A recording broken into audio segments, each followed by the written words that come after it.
Assalamualaikum warahmatullahi wabarakatuh. Ketemu lagi sama Mak Kucing RF. Wah, kali ini Emak mau share tentang kemarin operasi emak. Jadi kemarin emak kena limfadenitis ya. Itu ada riwayatnya. Jadi pertamanya itu ada benjolan di lengan kiri, nyeri. Cuman masih oke lah gitu kan. Kemudian hari kedua, hari ketiga gitu demamnya ini sampai berhari-hari. Jadi biasanya emak tuh jarang demam ya, paling sering tuh sakit kepala. Nah ini tuh demam, jadi emak tuh ngerasa aneh aja gitu, kenapa demam dan kenapa nggak sembuh-sembuh, padahal kan udah PCT terus kan. Jadi sudah periksa juga ke IGD, sudah disuntik juga, dikasih anti nyeri juga, kemudian PCT sudah diminum setiap hari. Di hari keempat sudah agak membaik, hari kelimanya emak ke rumah sakit nih buat periksain ke spesialis bedah. Nah di spesialis bedah minta untuk USG. Oke, emak udah USG dan katanya hasilnya mengarah ke limfadenitis. Di dokter bedah itu emak ditanya mau diambil kapan gitu, dan emak bilang ya bisanya kapan ya. Kalau bisa sekarang ya boleh sekarang dok gitu. Akhirnya oke, boleh, dan langsung dikasih surat untuk rawat inap gitu kan. Oke. Emak cuman semalam ya di rumah sakit, karena di hari H emak datang cari kamar itu jam 4-an gitulah, itu sudah operasi sekitar jam sebenarnya kalau selesai operasinya cepat. Emak juga sadar sih bisa ngelihat jam gitu, cuman efek obat bius kan belum hilang, jadi belum bisa sepenuhnya tahu ngobrol terus bisa balik ke kamar, itu belum. Jadi emak balik ke kamar itu udah isya mungkin ya, sudah azan isya gitu. Jadi pengaruh obat biusnya tuh luar biasa, jadi kayak emak jadi bayangin jadi sesuatu yang lain gitu loh, udah bukan manusia gitu, ngebayangin macem-macem karena efek obat bius. Jadi emang luar biasa ya obat bius ini, kayak orang mungkin ngefly gitu ya. Nah jadi oke lah, setelah obat bius selesai balik lagi ke kamar dan dicek perkembangannya, apakah mual, muntah, nggak bisa makan dan lain sebagainya. Kalau emak sih enggak ya, udah langsung bisa minum, makan. Tapi pusing masih, tapi enggak yang sampai muntah gitu, enggak. Jadi udah itu selesai, hari berikutnya sebenarnya tinggal nunggu kepulangan aja karena dokter visit udah nggak ada. Kebetulan harinya kan hari Minggu ya, dokter visitnya udah nggak ada. Ya udah kita nunggu. Tadinya tuh kita udah mau pulang tuh jam 3, katanya kan billingnya ditutup jam 3 nih dari asuransi. Cuman kita tidak diberitahu ketika billing sudah ditutup kita tidak mendapatkan makanan, jadi ada miskomunikasi di situ. Lah emak kan nunggu sampai jam 7 malam, mungkin setengah 7 malam, dan protes dong, kita kok sampai jam segini nggak ada makan sih gitu. Dan mereka juga bingung dong, ternyata kita tuh belum selesai gitu. Akhirnya kita kejar-kejar lah biar segera diselesaikan ini administrasinya gimana, karena kita mau pulang, nggak ada yang betah di rumah sakit ya. Nah ini untuk kayak semacam total biayanya itu habis 4,8 juta, 4.842.043 rupiah di sini. Ada diagnosa akhir tuh, other lymphadenitis post insisi, peserta menempati kamar kelas bla bla bla bla.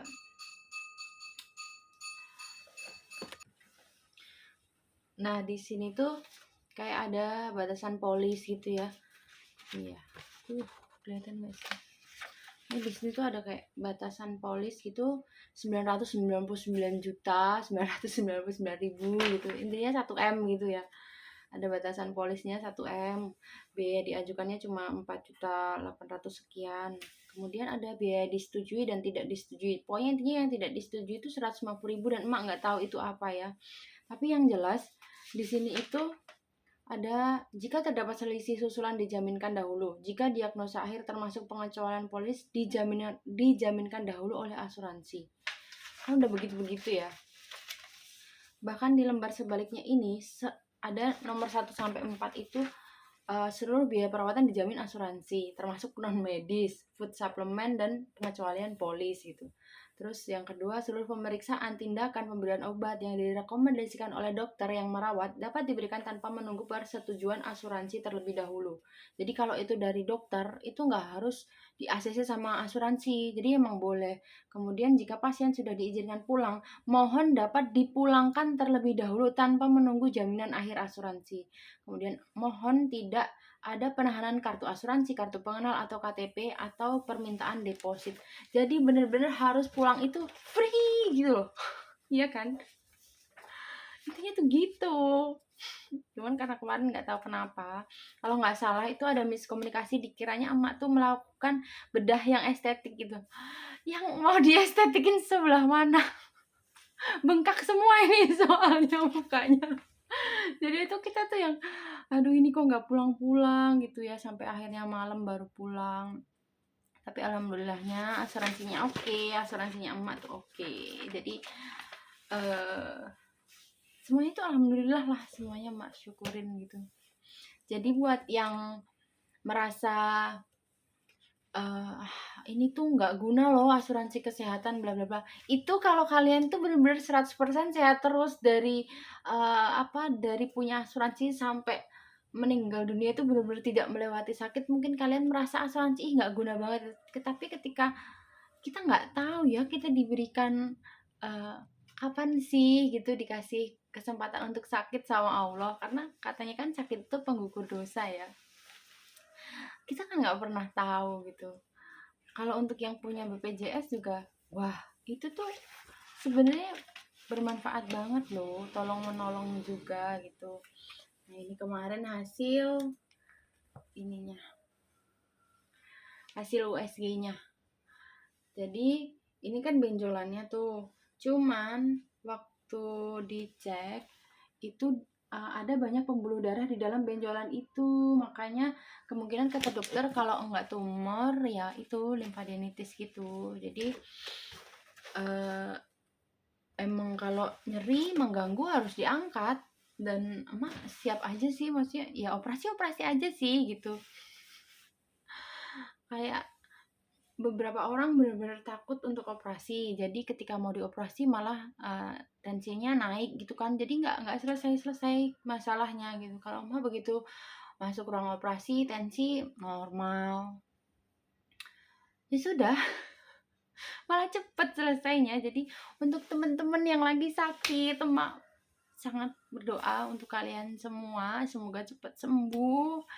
Yang ngalamin kayak emak semoga juga diberikan pulih segera, sehat segera, semoga aktivitas segera seperti emak. Jadi yuk kita sama-sama jaga kebersihan. Ternyata kebersihan tuh nomor 1 ya. Jadi sebenarnya mungkin cakaran kucing tuh nggak masalah kalau segera dibersihkan. Nah emak ini sukanya nunda-nunda, mak kasih makan dulu deh sampai selesai, mak beresin ini dulu deh nanti baru dicuci-cuci. Ternyata nggak gitu. Jadi ketika kita ngerasa ini kecakar nih, ada darah bla bla bla, cuci lah pakai sabun demi kesehatan. Begitu ya cerita emak tentang limfadenitis di lengan kiri emak yang sebenarnya memang sangat mengganggu aktivitas karena nyeri. Semoga teman-teman semua nggak ngalamin kayak emak. Semoga kita semua dalam lindungan Allah Subhanahu wa Ta'ala. Terima kasih sudah menonton video ini sampai habis. Untuk yang belum subscribe, jangan lupa subscribe karena subscribe itu gratis, tidak dipungut biaya sepeser pun. Kalau kuota itu udah ini sendiri-sendiri ya. Juga jangan lupa like, share, komen, apapun yang pengen kalian infokan ke emak silahkan komen. Misalnya pernah ngalamin apa atau pengen cerita tentang apa, emak pasti tanggepin. Insya Allah kalau itu muncul, emak pasti akan jawab, emak pasti akan tanggepin. Dan untuk saran-saran pasti emak ucapin terima kasih. Oke, sampai jumpa di video selanjutnya. Assalamualaikum warahmatullahi wabarakatuh. Sehat-sehat ya.